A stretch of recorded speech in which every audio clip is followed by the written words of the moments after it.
Hello! അങ്ങനെ പവിത്രം പുതിയ പ്രൊമോയില് നമ്മുടെ വേദ വിക്രത്തിനെ ഡോക്ടർ ഇഷിതയുടെ അരികിൽ എത്തുന്നുണ്ട്. അപ്പൊ ഡോക്ടർ ഇഷിതയാണെങ്കിൽ ബുള്ളറ്റൊക്കെ റിമൂവ് ചെയ്തെടുക്കുന്നുണ്ട്. പിന്നീട് നമുക്ക് ഇന്നത്തെ പ്രൊമോയില് നമുക്ക് കാണുവാൻ സാധിക്കുന്നത് ഇഷിതയോട് നമ്മുടെ വേദ ആ ഒരു കഥകളൊക്കെ പറയുവാണ്. ഇങ്ങനെ ആ ഒരു പയ്യന്റെ പിന്നില് വിക്രമാണെന്നാണ് എല്ലാവരും വിചാരിച്ചിരിക്കുന്നത്. പക്ഷെ വിക്രമല്ല, വിക്രത്തിനെ പെടുത്തിയതാണ് തന്റെ സഹോദരൻ ഉൾപ്പെടെ കുറെ പേര് ഇതിന് പിന്നിലുണ്ട് എന്നൊക്കെ പറയുകയാണ്.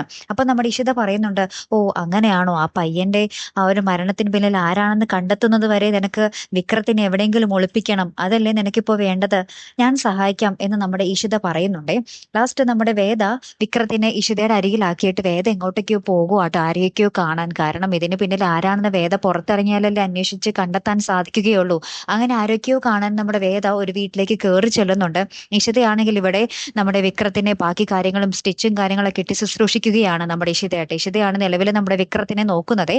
അപ്പുറത്ത് നമ്മുടെ വാസവനും കുറച്ച് കൂട്ടാളികളൊക്കെ വന്നിട്ട് ആ ഒരു കാട്ടില് ഇന്നലെ വെടി കൊണ്ടായിരുന്നല്ലോ നമ്മുടെ വിക്രത്തിന്. അപ്പൊ അവിടെ വിക്രമുണ്ടോ, വിക്രം എവിടെയെങ്കിലും കിടപ്പുണ്ടോ എന്നൊക്കെ അന്വേഷിക്കാൻ വേണ്ടി നമ്മുടെ ശ്രീകാന്തും കൂടെയുണ്ട്. വാസുവനും കുറച്ച് കൂട്ടാളികളൊക്കെ കൂടെ ആ ഒരു കാടിനുള്ളിൽ ഇങ്ങനെ അന്വേഷിച്ച് നടക്കുകയാണ്. ലാസ്റ്റ് ഇങ്ങനെ ചോരത്തുള്ളികൾ കാണുന്നുണ്ട് അവര്.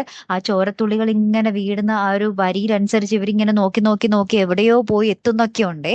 അതിനി എവിടെ പോയി എത്തിച്ചേരും എന്നുള്ളത് നമുക്ക് അറിയേണ്ട ഒരു കാഴ്ച തന്നെയാണ് അല്ലെ. അപ്പൊ ഇനി ഭയങ്കരമായിട്ടുള്ള ഒരു ട്വിസ്റ്റും കാര്യങ്ങളും സംഭവങ്ങളൊക്കെ തന്നെയാട്ടോ നമ്മുടെ പവിത്രത്തിൽ ഇനി വരാൻ പോകുന്നത്. കാത്തിരുന്ന് തന്നെ കാണാട്ടോ. അപ്പൊ അടുത്തൊരു വീഡിയോയുമായി വരുന്നത് വരയ്ക്കും ഗുഡ് ബൈ.